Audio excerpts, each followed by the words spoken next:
ଆପଣମାନେ ଯେମିତି ଜାଣିଛନ୍ତି ଅଡ଼ବା ଥାନା ଏରିଆ କଟାମା ଗାଁର ଗୋଟେ ପାଣି ଟାଙ୍କି ପାଖରେ ଗତ 3 ତାରିଖ ସକାଳ ପ୍ରାୟ 5ଟା ବେଳକୁ ଗୋଟେ ଡେଡ୍ ବଡି ପଡ଼ିବାର ଦିଶିଥିଲା। ସେ ଡେଡ୍ ବଡିର ମଲ୍ଟିପଲ୍ ଇଞ୍ଜୁରି ଥିଲା, ଇନକ୍ଲୁଡିଂ ତାର ବେକରେ, ମୁଣ୍ଡରେ ଏବଂ ଅଦର ଭାଇଟାଲ ପାର୍ଟସରେ ବ୍ଲିଡିଂ ଇଞ୍ଜୁରି ଥିଲା। ତାପରେ ତାକୁ ଚିହ୍ନଟ କରିବା ପାଇଁ କିଛି ସମୟ ଲାଗିଥିଲା। କିଛି ସମୟ ପରେ ସେଠି ଯେଉଁ ତୁଆବାଡ଼ି ଗାଁ ଅଛି, ତୁଆବାଡ଼ି ଗାଁରେ ସେ ଲୋକର ଘର ବୋଲି ଜଣାପଡ଼ିଥିଲା ଏବଂ ଡିସିଜ୍ଙ୍କ ନାଁ ତିରି ସିଂ ମୁଥା ମାଝୀ ବୋଲି ତାଙ୍କର ପରିଚୟ ମିଳିଥିଲା। ପରବର୍ତ୍ତୀ ସମୟରେ ତାଙ୍କର ସେ ମୃତକଙ୍କର ସ୍ତ୍ରୀଙ୍କର ଲିଖିତ ରିପୋର୍ଟ ଆଧାରରେ ଗୋଟେ କେସ୍ ରୁଜୁ ହୋଇଥିଲା। ସେ କେସ୍ର ଇନଭେଷ୍ଟିଗେସନ୍ କରିବା ପାଇଁ ଆମେ ଆମର ଡିଏସ୍ପି ଅମିତାଭ ପଣ୍ଡା ଏବଂ ଅଡ଼ବା ଆଇଆଇସି ଶୁଭ୍ରାନ୍ତ କୁମାର ପଣ୍ଡା ଏ ଦୁଇ ଜଣଙ୍କୁ ନେଇକି 2ଟି ଟିମ୍ ଆମେ ଗଠନ କରିଥିଲୁ। এই 2ଟି ଟିମ୍ ଯାଞ୍ଚ କରୁଥିବା ବେଳେ ଜାଣିବାକୁ ପାଇଥିଲେ ଯେ ପୂର୍ବ ଶତ୍ରୁତାକୁ କେନ୍ଦ୍ର କରି 4 ଜଣ ମୁଦଲା ସେ ମୃତକଙ୍କୁ ପୂର୍ବ ରାତିରେ ଗୋଟେ ମିଟିଂକୁ ଡାକିଥିଲେ। ସେ ମିଟିଂରୁ ସେ ଫେରିବା ରାସ୍ତାରେ ଏମାନେ ଜଗି ରହିଥିଲେ ଏବଂ ତାଙ୍କୁ ମରଣାତ୍ମକ ଆକ୍ରମଣ କରିଥିଲେ। ଠେଙ୍ଗା ଗୋଜିଆ ଯେଉଁ ଠେଙ୍ଗା ଗୁଡ଼ାକର ଅଗ୍ରଭାଗକୁ ସେମାନେ ଗୋଜିଆ ଭାବରେ ତିଆରି କରିଥିଲେ ଅସ୍ତ୍ର ଭାବରେ ବ୍ୟବହାର କରିବା ପାଇଁ ଏବଂ ସେଇ ପଏଣ୍ଟେଡ୍ ଯେଉଁ ରହିଲା ଉଡେନ୍ ବ୍ୟାଟେନ୍ ଗୁଡ଼ାକ ସେଇଥିରେ ସେମାନେ ତାଙ୍କୁ ଆକ୍ରମଣ କରିଥିଲେ ଏବଂ ପଥରରେ ମଧ୍ୟ ତାଙ୍କୁ ଛେଚିଥିଲେ। ଘଟଣାସ୍ଥଳରେ ତାଙ୍କର ମୃତ୍ୟୁ ହୋଇଯାଇଥିଲା। ଘଟଣାସ୍ଥଳ ଠାରୁ ପ୍ରାୟ ପାଖାପାଖି 1 କିଲୋମିଟର ରାସ୍ତା ସେମାନେ ଅତି ନୃଶଂସ ଭାବରେ ବାଇକ୍ରେ ବାନ୍ଧିକିରି ତାଙ୍କୁ ରାସ୍ତାରେ ଘୋଷାରି ଘୋଷାରି ସେ ଡେଡ୍ ବଡିକୁ ଆଣିଥିଲେ ଏବଂ କଟାମା ଗାଁର ପାଣି ଟାଙ୍କି ପାଖରେ ପକାଇ ଦେଇଥିଲେ।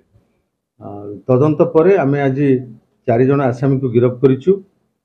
ସେ ଆସାମୀମାନେ ହେଉଛନ୍ତି ସୁରେଶ ମାଝୀ, ସାମସନ ମଲ୍ଲିକ, ଏମାନେ ଦାହୁ ଗାଁର, ବ୍ରାହ୍ମଣୀ ଗାଁ କନ୍ଧମାଳ ଜିଲ୍ଲାର ଦାହୁ ଗାଁର, ସେଇଭଳି ମନୋଜ ମାଝୀ ଏବଂ ବିଶ୍ୱରଞ୍ଜନ ଉଥାନା ସିଂ ଏମାନେ ଅଡ଼ବା ଥାନା ଏରିଆର ବାଜିଗୁଡ଼ି ଓ ତୁଆବାଡ଼ି ଗାଁର ଲୋକ 2 ଜଣ।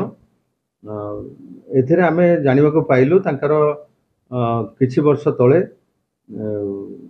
ଯେଉଁ ଆମର ସୁରେଶ ମୁଥା ମାଝୀ ରହିଲେ ଆସାମୀ, ସୁରେଶ ମାଝୀଙ୍କର ବଡ଼ ଭାଇ ଯିଏକି ପୂର୍ବରୁ ନକ୍ସଲ ଥିଲେ, ସେ ଗୋଟିଏ AK-47 ସହିତ ଜଣକୁ ଆକ୍ରମଣ କରୁଥିବା ସମୟରେ ଗୁଳି ମାରୁଥିବା ସମୟରେ ତାଙ୍କୁ ଗିରଫ କରାଯାଇଥିଲା 2021 ମସିହାରେ।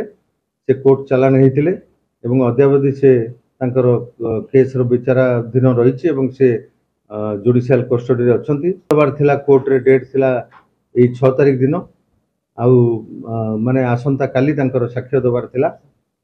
ତେଣୁ ତାଙ୍କୁ ସେଠୁ ନିବୃତ୍ତ କରାଇବା ପାଇଁ ଏଇଭଳି ଏକ ଘଟଣା ସେମାନେ ଘଟେଇଛନ୍ତି। ଏଥିପାଇଁ ସେ ଗାଁରେ ବହୁତ ଆଲୋଡ଼ନ ସୃଷ୍ଟି ହେଇଥିଲା।